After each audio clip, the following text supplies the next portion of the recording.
Olá, meus queridos alunos do Seminário Teológico Paulo Leivas Macalão, Básico em Teologia. Agora nós vamos para a última aula, oitava aula, hein? 5 mais 3.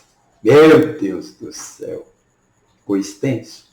Acho que é a única matéria que nós vamos ter, talvez, teologia sistemática, que ela tem muito conteúdo e cada um mais importante que o outro.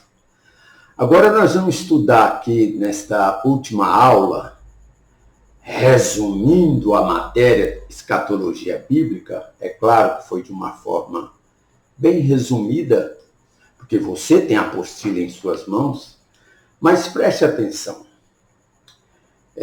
Nós vamos falar agora sobre a prisão de Satanás, julgamento e prisão de Satanás eterna.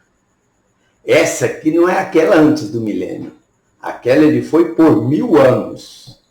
Agora é a prisão eterna de Satanás, que culmina com o lançamento dele, jogar ele no lago de fogo. E vamos ver o que a Bíblia diz? Olha só, eu vou ler só um versículo. É o bastante, não precisa. Tem crente que vai pregar na igreja ou dar um testemunho, aí ele lê um punhadão de versículos, sendo que ele vai falar só um assunto. Seja objetivo. Tem gente que vai fazer leitura bíblica no culto, também lê. Deixa eu contar uma história para você, rapidinho, para descontrair. Eu sou crente desde criança, 6 anos de idade. Afastei da igreja por um período de uns 8 anos, 9 anos. Voltei para a igreja em 2 de novembro de 1978.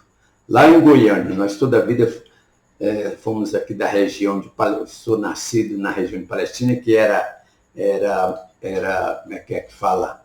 Município de Caiapônia, distrito, né? Distrito de Caiapônia, perto aqui de Porá, 60 quilômetros. E Caiapônia, 100 quilômetros.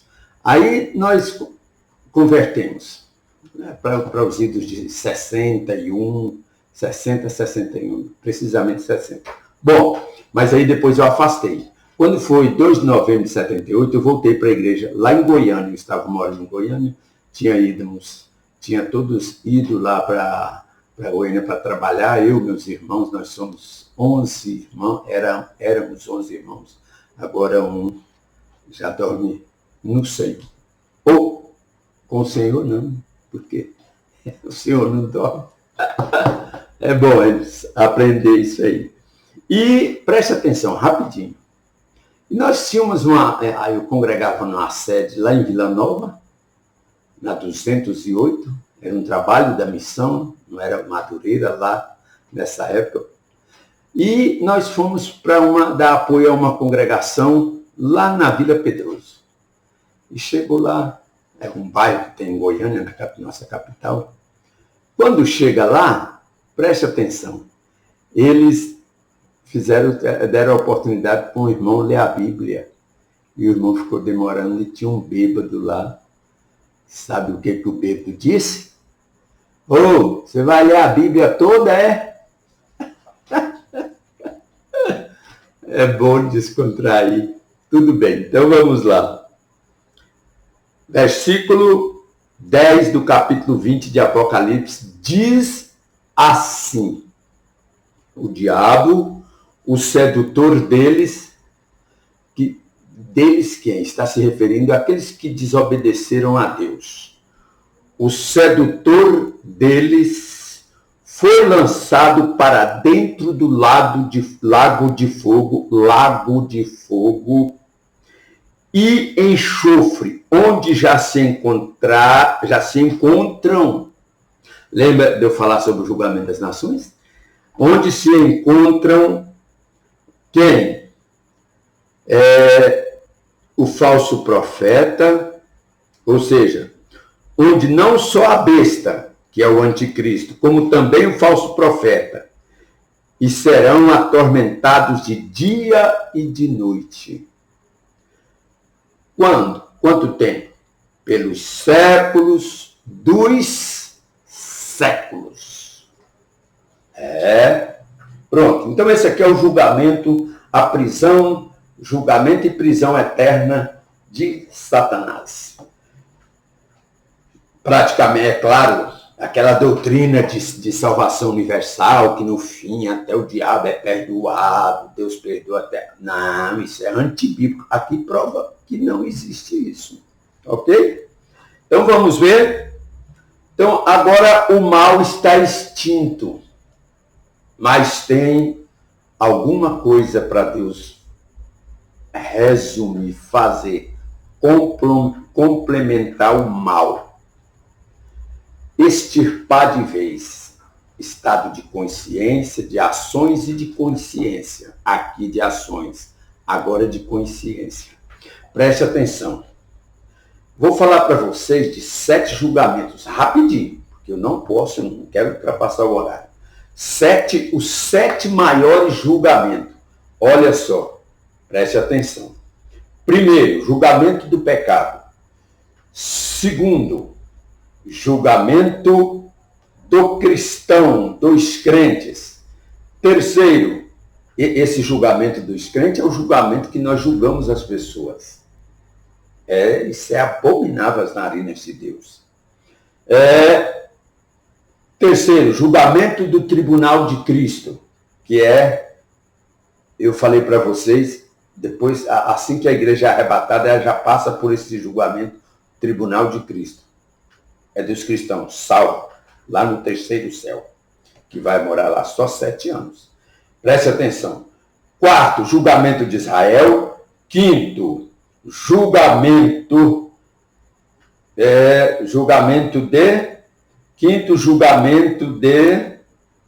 das nações. Eu falei sobre ela no final da grande tribulação. Depois, julgamento do diabo e suas hostes. Sétimo, julgamento final. Viu aí? 7 maiores julgamentos da Bíblia Sagrada. Vamos agora então prestar atenção aqui nesse 7º julgamento, que é o julgamento conhecido como o grande trono branco, que é onde estará a pessoa, o Deus na pessoa do Filho Jesus Cristo, julgando todos os mortos ímpios. Existem 2 ressurreições. Primeira ressurreição. Ressurreição de Jesus Cristo às primícias e uma parte dos que estavam no seio de Abraão. A outra parte não ressuscitou, mas Jesus transportou eles do seio de Abraão para o terceiro céu, o paraíso, que é o terceiro céu. Preste atenção. Agora, quando vem a primeira fase, são em 3 fases, a primeira ressurreição. Cristo é a primícia e os que ressuscitaram com ele, na sua ressurreição. Aí vem também a segunda fase, a colheita geral. Isso é igual uma lavoura. Vocês lembram que na lavoura existe lá principalmente para as terras bíblicas, para o povo oriental, existe muito isso aí que nós chamamos de uma figura da lavoura. Primícias, primeiros frutos. Cristo representa Cristo e os que ressuscitaram com ele na sua ressurreição. Segundo, colheita geral. É aquela que a colhedeira de primeira era no cutelo. Tchá. Lembra? Trabalhei muito nisso aí. E rumo a peão, porque tem muita A primícia é os primeiros cachos, para mostrar que está chegando o momento da colheita. Aí vem a segunda fase, colheita geral. Aí depois que colhe geral, costuma ficar a soca, a Bíblia chama isso de rabiscos. Ficam os rabiscos debaixo das árvores. A colheita não vai lá colher, a colheitadeira, né, perdão. A colheitadeira não vai lá colher, não passa lá. Na beirinha, às vezes numa curva da lavoura. Então fica aqueles rabiscos. Quem é esses rabiscos? É os mártires da grande tribulação. Cristo é a primeira fase com os que ressuscitaram com ele na sua ressurreição. Os ressurretos no arrebatamento da igreja. Os mortos em Cristo ressuscitarão primeiro. E nós, os vivos, seremos transformados. E no abrir e fechar de olho estaremos para sempre com o Senhor. Aí preste atenção. E agora vem a terceira fase, que é os rabiscos, que é exatamente representado pelos mártires da grande tribulação. Então pronto, termina a primeira ressurreição. Agora vem a segunda ressurreição. Ela é só uma fase. Todos os ímpios, a gente costuma dizer desde Caim até o último após o milênio, aqueles que aderiram ao intento de Satanás contra o reino de Cristo, o governo de Cristo. Bem, então com isso, o que acontece? Eles comparecem diante do grande trono branco. Desculpa. E para serem julgados, aí pega-se livros, livro das obras, livro mais tal, tantos livros. Pegou-se os livros. E eles então são julgados. Mas tem um livro que é o foco da condenação. Desculpa, hoje eu estou tossindo, meio gripado. Aí, quando isso acontece, tem pessoas que acham que vai haver salvação. Não. Essa segunda ressurreição é só para comprovar o foco, o objetivo principal, a prova principal é achar o nome deles no livro da vida. Não foram achados, foram lançados no lago de fogo. Todos os ímpios, desde Caim até o último grupo de ímpios que acompanhou Satanás na sua revolta contra o povo, contra o governo de Cristo durante o milênio. Preste atenção. Então, não vamos ficar achando que existe essa válvula de escape. Não existe. Ok? Bom, terminou agora o juízo final. Vem novo céu e nova terra. João, no capítulo 21, versículo 9. Olha o que diz. Então veio um dos 7 anjos que tem as 7 taças. Vou passar para o 10, andar mais rápido para não tomar tempo. E me transportou em espírito até uma grande e elevada montanha e me mostrou a santa cidade de Jerusalém, a santa cidade, Jerusalém, que descia do céu da parte de Deus. Eu falei para vocês que durante o milênio a Jerusalém celestial estará no primeiro céu. Exatamente por cima da Jerusalém terrestre. E esta Jerusalém terrestre será iluminada pela Jerusalém celeste, que estará no firmamento no primeiro céu. Quando isso acontecer, a Jerusalém terrestre não precisará de luz. Não é? Isso nós sabemos que é durante o milênio. Bom, Agora, para concluir, ela está descendo, porque agora a Terra vai passar por um processo, não é somente 75%, como eu disse, a reestruturação da Terra para o milênio, em torno de 75%. Eu tenho um gráfico que eu criei, e eu faço com ele assim, preste atenção. Eu trago uma linha reta, horizontal, abro um espaço, aí bem aqui onde termina essa linha reta, eu desço ela ali e faço ela oval. Quando ela estiver no rumo desta aqui, o que eu faço? Eu sigo a linha horizontal da esquerda. Entenderam? Aí, o que é isso? Essa linha horizontal de cá, à esquerda, era quando Deus criou o Jardim do Éden, criou todas as coisas, criou o Jardim do Éden. Era um plano original de Deus. Aí vem a queda, faz o círculo, vem as 7 dispensações, aí segue a horizontal. É a volta do estado original, do plano original de Deus para a humanidade.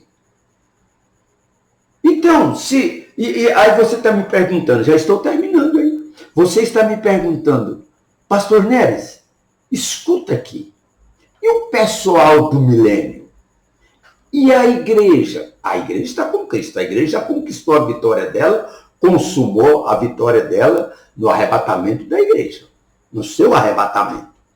E agora, o que acontece com os irmãos do milênio? Os irmãos do milênio já foram julgados, foram fiéis a Cristo. Aqueles que se aderiram com eles, eu disse, eles se caíram na pauta dos ímpios.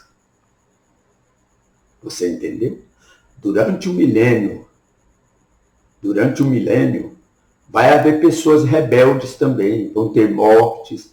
A Bíblia diz que morrer durante o milênio aos 100 anos é morrer jovem, mas vai ter, e com doenças feias. Zacarias fala sobre isso. Apodrecimento de parte do corpo, dos olhos, e coisas, o braço sendo imobilizado, tantas coisas. Bom, mas agora termina aí esses irmãos do milênio que foram fiéis, só passam. Alguém dizia, o saudoso Armando Chaves Cunha, lá de Brasília, já foi pastor presidente em vários campos, já é de saudosa memória. Ele dizia o seguinte, que eles passaram pela retaguarda do trono, porque eles não precisam ser julgados. O julgamento deles foi a fidelidade no milênio. Ah, sim, vamos terminar? E agora, tudo pronto? Esse pessoal do milênio segue em crescimento, em explosão demográfica. Tá? Por quê? Porque eles vão herdar um novo céu e uma nova terra. Haverá um novo céu e uma nova terra. A igreja não. Entende o que eu estou dizendo. A igreja não vai procriar. Pelo amor de Deus. Se eu falar isso para você, é uma baita de uma heresia.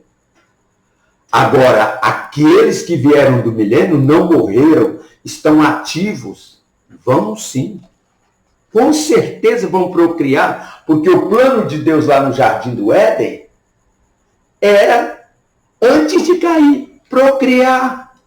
Tem alguém que tem até dúvida. Mas vem cá, será que eles vão ou não vão? Ou será que eles tinham filho lá no Jardim do Éden? Eu não gosto de ficar confundindo as coisas. Eu sei tudo que eu sei falar sobre aquilo ali, para terminar, é o seguinte, olha, a história de Abel e Caim é para mostrar o bem e o mal. O bem e o mal. Deu a eles o livre-arbítrio e houve essa prática. Eu não posso afirmar que eles eram fruto lá do Jardim do Éden. Não posso. mas também não posso descrer de alguns que ensinam assim. Ok? Agora é novo céu e nova terra. Adeus sofrimento. A igreja continua em estado de glorificação eternamente com Deus. Deus abençoe. Aqui eu encerro esta matéria.